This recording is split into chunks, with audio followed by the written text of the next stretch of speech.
Good morning, everyone. I'm really thankful to God to be here, have this opportunity to share on our message series, Red Letter Road. As you've been told many times, the Red Letter Road series is really a series about the words of Jesus, and we're taking the entire year, ministry year, to learn what Jesus said about various topics and how we need to respond to what Jesus teaches. As we go through this, we're picking themes each month, and we started off with looking at amazing faith, and then we followed up on that this month by looking at serving like Jesus. And today we are at the end of this theme, and I want to talk about being authentic and how serving like Jesus says, stop faking it. And so we're going to look at what Jesus had to say about hypocrisy and perhaps even more important, what we can do about it and what we need to do about it. Let's start by reading today's passage in Matthew 6, 1-4. You can follow along on the slide. It's printed out for you on the handout. If you have a device and want to use your own version, that's fine too. But let's go to Matthew 6, verses 1-4. I'll be reading from the NIV. Be careful not to practice your righteousness in front of others to be seen by them. If you do, you will have no reward from your Father in heaven. So when you give to the needy, do not announce it with trumpets, as the hypocrites do in the synagogues and on the streets, to be honored by others. Truly, I tell you, they have received their reward in full. But when you give to the needy, do not let your left hand know what your right hand is doing, so that your giving may be in secret. Then your Father, who sees what is done in secret, will reward you. Hypocrite. It's an interesting word, isn't it? It's a common word. We've all heard it before, and we know what it means, sort of. What's interesting about it, though, is it's not actually an English word. It's a Greek word. When the first translators of the Bible into English came across this word, they decided not to translate it, but just to take the word and plant it over into English and to make up a new word. Sometimes when translators do that, it makes sense. The word baptism, for instance, that makes sense historically. It's not an English word. It actually translated means to dunk or to plunge into water. But that didn't fit with certain denominations of the time, and so therefore they didn't translate it. They just took it over into English. The Greek word baptisma became baptism, and they redefined it so that they could make it mean what they wanted to. Angel, another word. Why did they do that? Well, it means messenger. John the Baptist was a messenger. He was an angelos. He was an angel. Well, he wasn't an angel in a spiritual sense, but he was a messenger. But the English translators wanted to draw a line between spiritual messengers and human messengers, and so they just didn't translate the word when it referred to a spiritual being or entity. But why did they do it for hypocrite? I don't know. Hypocrites, it basically just means an actor or a pretender, somebody who pretends to be or to do something. In itself, it's just a word. It's not necessarily offensive or negative. It can refer to an actor on a play, playing a part in a larger situation. And it can refer to a con man who's trying to take you for everything you've got. It can be either negative or positive. But we see in the New Testament how this word is primarily used in a negative way for people who are faking their devotion to God. They're doing things for the wrong reason. And that's why the message today is called Serving Like Jesus Says, Stop Faking It. We're looking at hypocrisy. We're looking at the danger of pretending to follow Jesus, of pretending to be someone who is serving because they love God and they're devoted to God, but actually have other motivations. When we look at Matthew 6, 1-4, we're actually just looking at the first part of a larger passage of Jesus' teaching. And in that larger section, we see Jesus including three big ideas that were important to faithful people of his time. He talks about giving to the poor, and that's what our passage is looking at. Alms, it was often called, or acts of mercy, literally translated from the Greek text. But giving to the poor, to people who are in need. The second thing Jesus talks about is praying and how we should pray. In fact, the Lord's Prayer is in this very chapter of Matthew's Gospel. And then finally, Jesus talks about fasting. These were the three big devotional acts of every Jewish person in Jesus' day. Jesus would have engaged in these disciplines or these acts of devotion. His disciples would have. This was just a part of life for a devout Jewish person. And the early church took these three practices over and saw them as good and necessary for followers of Jesus as well. We see when Paul went to Jerusalem to meet with the 12 and the pillars of the church when he was getting started after his conversion on the road to Damascus, that they approved of Paul and Barnabas. They said, yeah, you need to be going out there and doing the work of the gospel. And then they said these words, we just ask you this, don't forget about the poor. And Paul says that was the very thing they wanted to do. So it was at the very core of the Christian identity to have these spiritual disciplines, these spiritual acts of devotion built right into service. And so Jesus addresses these because, well, there's always a problem when we have things that people appreciate, things that people hold dear, that we turn them into idols. And of course, the problem with idols is that we actually begin to love the idol more than we love God. We want to be seen as someone who is devoted to God more than actually be someone who is devoted to God. And that's always there in our human struggle with sin, that we want to be identified as someone who is on top, somebody who is an example of everything you could be. We want the pat on the back and the handshake. And sometimes that can interfere with our authentic service to God, where we start forgetting about what it's supposed to mean, and it all becomes about being seen as a devout person. We play the part. We become pretenders. We're make-believe. It's interesting, too, that when Jesus talks about these three big things, in every case, he assumes that his disciples and us as well, as we look on to his teaching, will actually do these things. He says, when you give, not if you give. It's assumed that we're going to do that.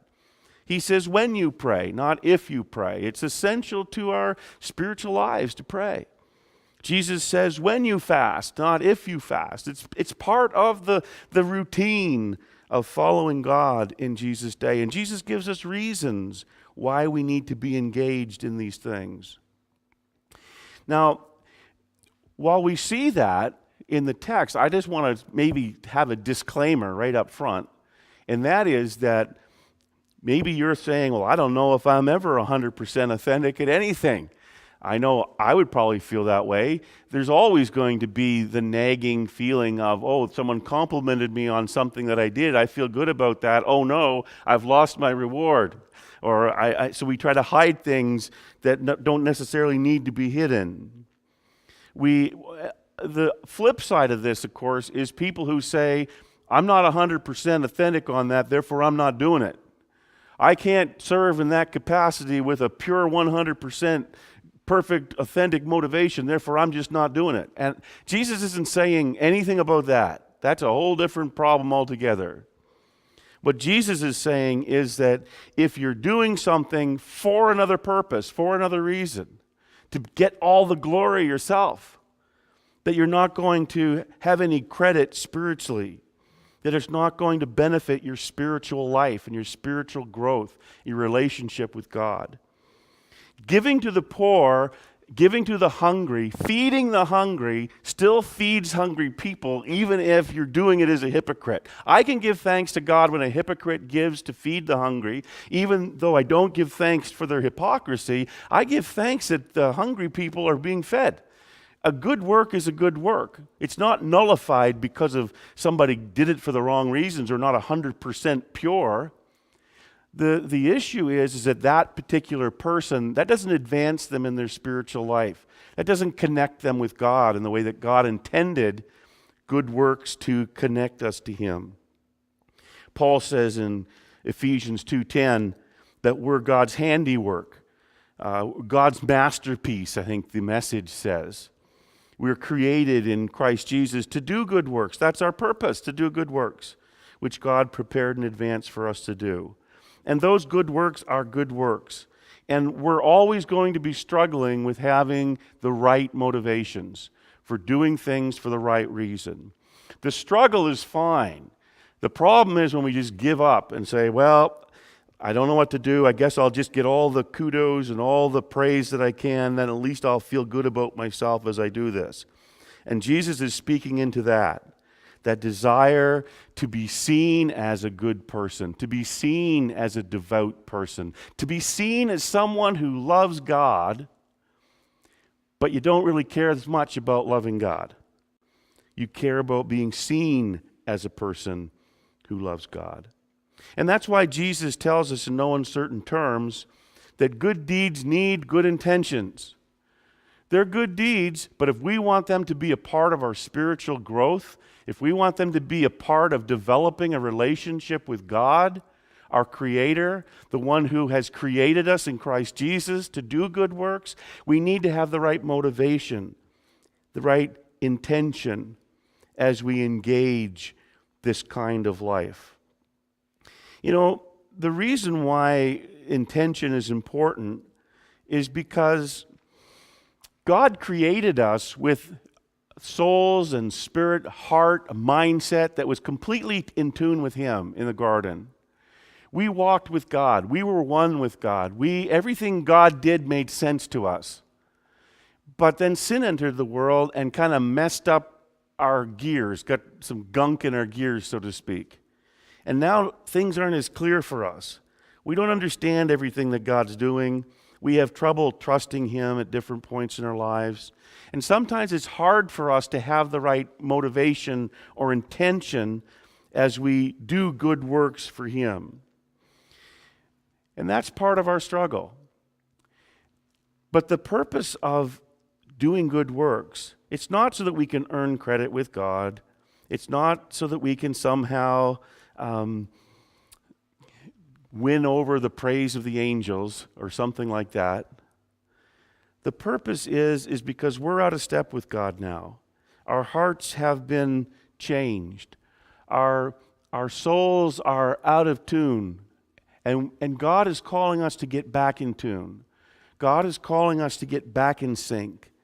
And He's given us some tasks in this life that we need to engage in with the right intention of growing closer to Him and more like Him so that we can be changed, so that we can be more like Him. There's a reason that when God became human in the person of Jesus Christ, He was born as a baby. He grew up, He experienced life as a human being. And when He got to the age where He was an adult, ready to engage ministry, He didn't just run down to Jerusalem, die on a cross for our sins, and then go back to heaven, as if there was some kind of major transaction that had to be made, and that was all He had to do. He spent 3 years or more, possibly, developing 12 followers, and that's not counting the women who were there or the others from the larger group who were following with Jesus from the very beginning. And He poured His life into them to show them who God is like, what God is like, to show them the very nature and character of God. Now, when we read the red letter words of Jesus, we have to always be reminded that Jesus stuck around for as long as He did so that He could teach us and show us what it means to be like God. What would God do in any given circumstance? For us, we look to Jesus. And what we see in Jesus is that we need to have not just good works, but also a heart that is doing those good works because of our love for God. We also need to be aware and maybe be wary of that temptation of saying, I'm not going to do anything unless I have 100% perfect intention. Because the fact is that none of us will do anything if we require that. We'll just sit back and wait for heaven to come. And that's not acceptable. Jesus says, when you give, when you pray, when you fast, we engage in these disciplines of the spiritual life. We are called to do that. And Jesus is telling us that more than that, we also need to engage in them with the right heart, with the right mindset. And he gives us reasons why. Well, one big reason, really, and that is that hypocrisy pays minimum wage. It is the least return on your investment in this world when you do things to be seen as a person who is good rather than to actually be a good person. We all know about minimum wage, right? I mean, it's talking about it everywhere. It's a big deal right now in different provinces in our country. It's the subject of debate, what to do with it. And I'm not going to enter into that, but we all know that a minimum is a minimum. It's the least that you're allowed to pay under law. And when we look at what Jesus is saying here, what he's saying is that you are not going to get the most bang for your buck for your good deeds if you're doing it just to get some handshakes and pats on the back here and now. If your motivation is to present yourself in a particular way so that others will praise you, Jesus says you've got your payback already. And it's a minimum payback.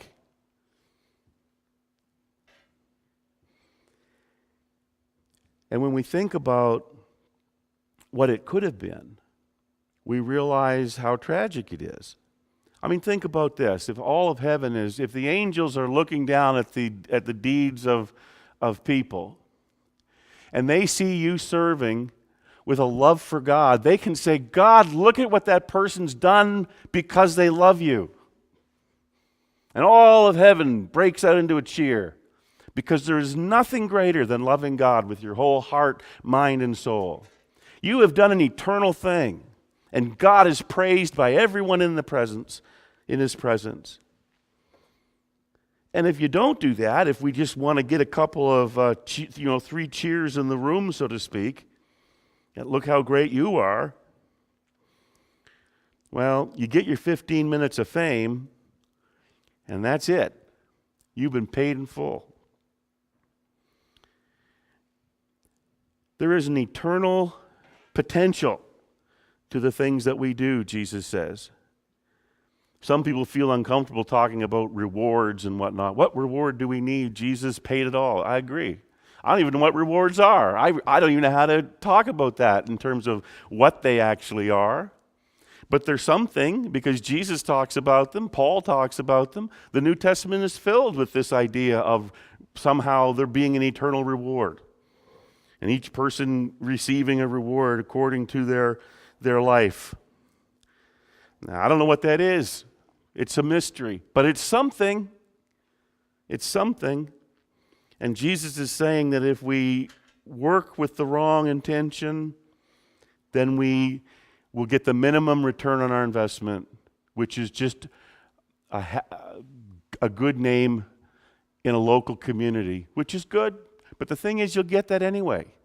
If you do your deeds of devotion, if you do your good works and you do it with the right intention, with a heart to love God, a heart to love people, a heart to show the love of Christ in this world, and that's your heart, that's your mindset, people are already going to see, wow, yeah, they're a great example.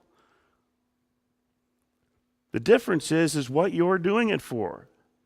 You're not doing it for that. You may get that, but you're not doing it for that.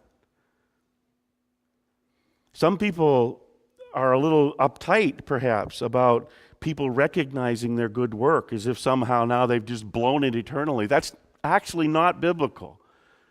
What Jesus is talking about here is the intention of our hearts.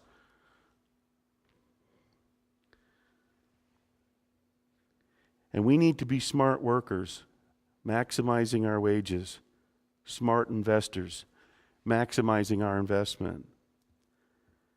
And we do that by having the right mindset, by having the right intention as we do these works of righteousness, Jesus calls them, in this world. Now, the real question is, okay, well, what do I do about that? I mean, having motivation or intentions that are contrary to what Jesus is talking about here, we can't just turn those off like a faucet, right? Like a water tap. It'd be great if we could, right? If all those urges and all those desires we have that are contradictory to God's will for our lives, we could just turn them off like a tap. That'd be fantastic. Man, what a world that would be like. But life's not like that. And Jesus knows that. We can't just change by turning a button or pushing a button, turning a knob. But we can build into our lives safeguards to change our motivations. And Jesus tells us that even though we can't stop the conflict within us, it's not an impossible task. We can do something. It all comes down to knowing what secrets are worth keeping. We always hear about secrets and we say, oh, secrets are terrible. And you know what? I'll just give you some clear statement here. Most secrets are really bad. Don't keep secrets. They'll get you in trouble. It's not good. But Jesus tells us that there is a secret that we need to keep. And that is the things that we do for God, we need to keep between us and God. If we struggle with this idea of blowing trumpets and having our name announced before we do things. You know, if we're motivated by giving money so that our name will come up on a screen or on a plaque on a wall, if that's our motivation, I'm thankful that you gave because it was for a good cause. But the thing is, if that's your motivation, Jesus says there's something you can do for that. And that is, you can do your righteous deeds in secret. And then God, who sees what you do in secret, will reward you. God will know that you did it just for Him. You will know that you did it just for Him. And the fact is that people who struggle in this way, it's going to be like a tidal force inside of them to tell everybody what they did. You're going to be in conversations and you're just going to want to tell somebody all the good things you just did. And it will truly be an act of sacrifice and a real love offering for you not to say anything. Because it's going to be tough. But that's how we show that our devotion is for God, not just for getting affirmation. God affirms us when we live according to this mindset, according to this intention. Now, the thing is this. There are always going to be those who say, when they hear that Jesus says, do it in secret, don't let anyone see you, they're going to say, that's great. I don't like attention. I don't like people looking at me. I don't like the scrutiny. I don't like that. I just want to do stuff and not be seen. And for you, I want to say there's another thing that Jesus says in Matthew 5:16. He says, let your light shine before others so that they may see your good works and give glory to your Father in heaven. You see, for the person who's struggling with making a big fanfare and getting all the credit, they need to do things in secret. For the people who like to hide and never be seen doing anything, never tell about Jesus or talk about your faith or go and do something publicly for the gospel, Jesus says you need to come out from hiding under that measuring bowl and let your light shine into the world. But that's a different problem. And so we need to address it differently. The words that Jesus speaks in Matthew 6, 1-4, are really a warning for everyone, a warning for each of us. And that is that sin corrupts our thoughts and intentions, and we know that. But Jesus is making it clear. And the struggle that we have often is about making things about us. There's a reason, perhaps, why Rick Warren, when he wrote his Purpose-Driven Life, started out with the words, "It's not about you." Because we often make life all about us. It's how it relates to us, how that interferes with my plans. When it comes to doing our acts of devotion to God, we need to take it out of being about us and make it about being a representation, a showing of our love for God and our devotion to God. Not about us at all. It's about who God is, that our God is worthy of this kind of service. We give to the hungry, we give to the poor because God has given to us freely, and we want to be people who give freely. We want to imitate God as dearly beloved children, as the Bible tells us to do. We want to, and we may not get there, but we want to follow Jesus' instruction to be perfect as our Father in heaven is perfect. That's our goal. Our goal is to be transformed in this life through giving, through prayer, through fasting. These are not meant to be badges of honor of how great, holy, and righteous we are. They are meant simply to shape us and to change us and to make us into more Christ-like people.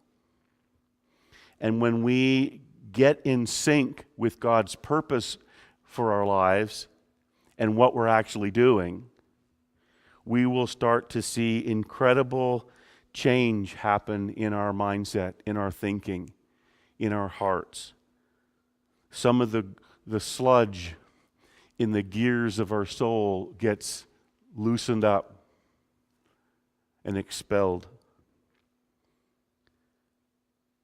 Something gets better in our relationship with God and His Son, Jesus Christ.